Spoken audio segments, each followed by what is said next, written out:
Okay, so this may not be the most conventional podcast I've ever recorded. I'm guessing you expected something hugely motivational and all rah, rah, rah. Almost like I'm your very own fitness cheerleader, but bear with me, my friend, because all may not be as it seems. Trust me, failure is the goal. We all fail, all the time. Some of us more than others. But at some point, we all fall victim to failure. Normally, you see this as a bad thing. After all, you didn't dream up of being a massive loser when you were growing up. Am I right? So how the hell can failure be the goal? It seems weird, perverse almost.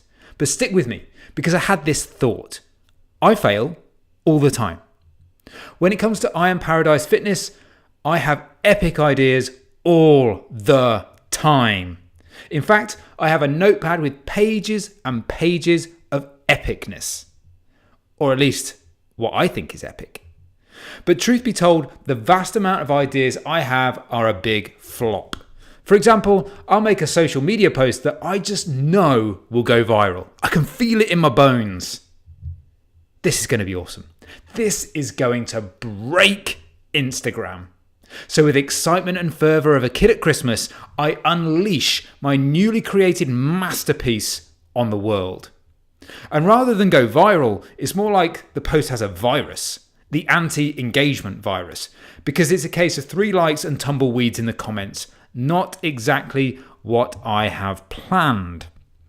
But it doesn't just stop there. I've failed with my podcast. You might not think it now, but it was a bit of a flop in those early days. In the first few months, I was pretty much talking to my family and friends just via podcast instead of picking up the phone. But despite this, I don't view any of these things as a failure. Why? Because I believe failure is the goal. As I was writing this podcast, I was intrigued to find out if anyone else shared the same views as me. Was there anyone else in the world who also weirdly believes failure is the goal? And lo and behold, there is. During my search, I stumbled across a TED Talk by Matthew Clark entitled "The Goal is Failure." I was curious to find out what his take on it was. Turns out our views are pretty similar. Plus, he has these 4 cool tips to make you awesome at failing.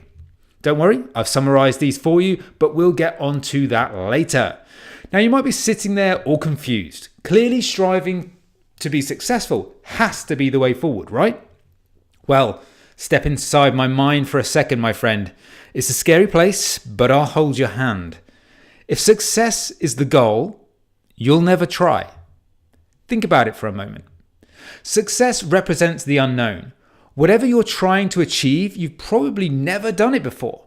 So you're kind of out of your depth. Let's assume your goal is to lose weight, get in shape, and look all sorts of awesome on your next beach holiday.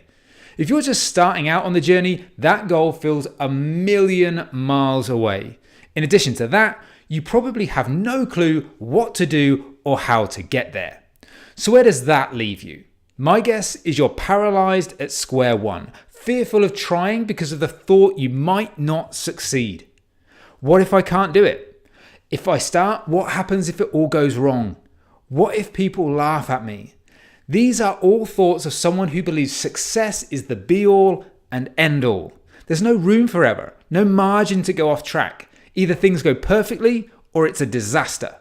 Your paralysing fear of failure and sole focus on success has even more downside, because now you're stuck in the middle ground, a kind of ambition no man's land, simply stuck and not moving in any direction.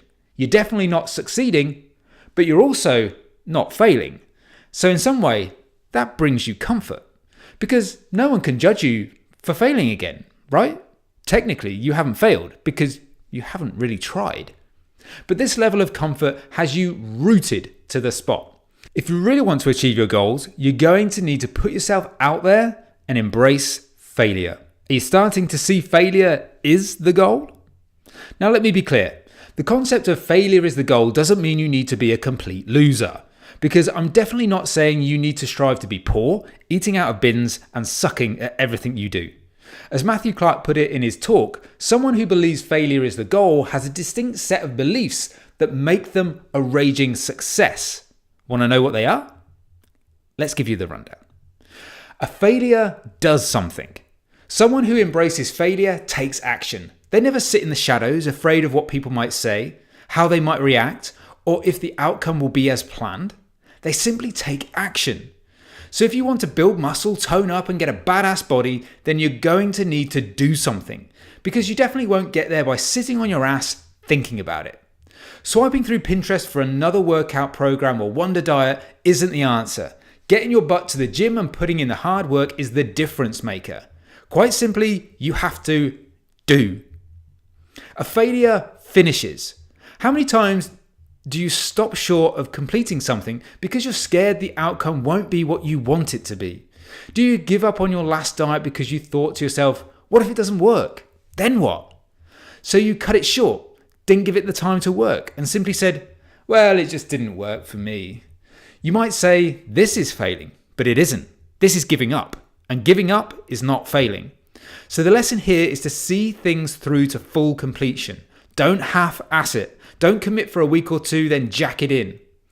Now, a failure understands why they fail. Next up, you need to understand why something failed. How many times have you been on the same old hamster wheel of yo-yo dieting? Skipping from one fad to the next, you never really stick to anything and you never learn from the experience. So guess what? You keep making the same mistakes again. And you might think this is also a failure, but it isn't. And here's why. Failing the same way more than once is just a sign of madness. A successful failure tries, finishes, fails, and understands why they failed. So they don't keep repeating the same shit time and time again. Reflect, learn, adjust. A failure enjoys the process. Finally, we have one of the most important traits of a successful failure, and that's fun. Because trust me, you need to enjoy the process. If you don't, then this is going to be really tough for you.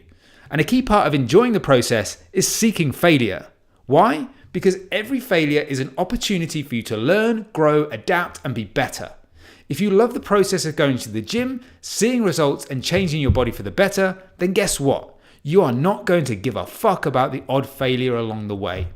You'll simply shrug it off and move on to the next one. I want to end this one by urging you to stop crippling yourself into inaction by focusing on perfection and success as the only thing that matters. You have to be willing to try.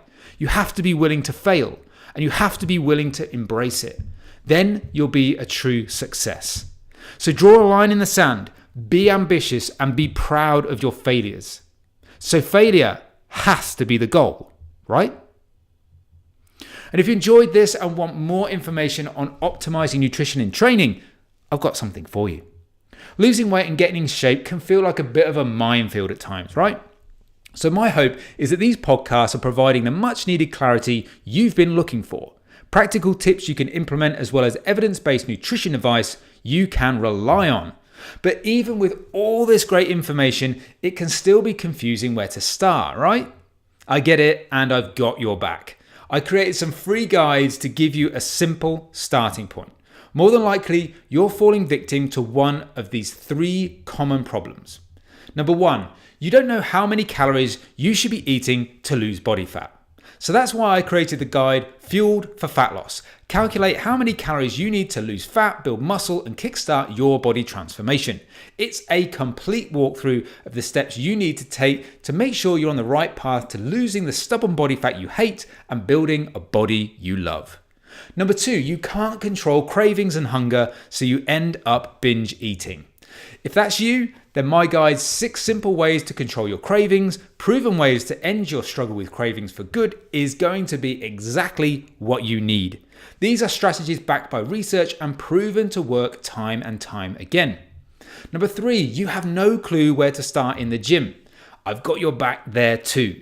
For that, I've got a guide called How to Create the Ultimate Training Guide for Beginners. 5 steps to a training program that's guaranteed to build muscle, tone, and get you in great shape. Sounds perfect, right? To get your hands on every single one of those guides for free, just go to iamparadisefitness.com/ebook and download them now. And they're free, so why wouldn't you get them? And lastly, if you enjoyed this episode, come and find me on Instagram and let me know. Just go to _paradise_fitness. But for now, all that's left for me to say is keep living the lean life, and I'll see you for the next episode of the show.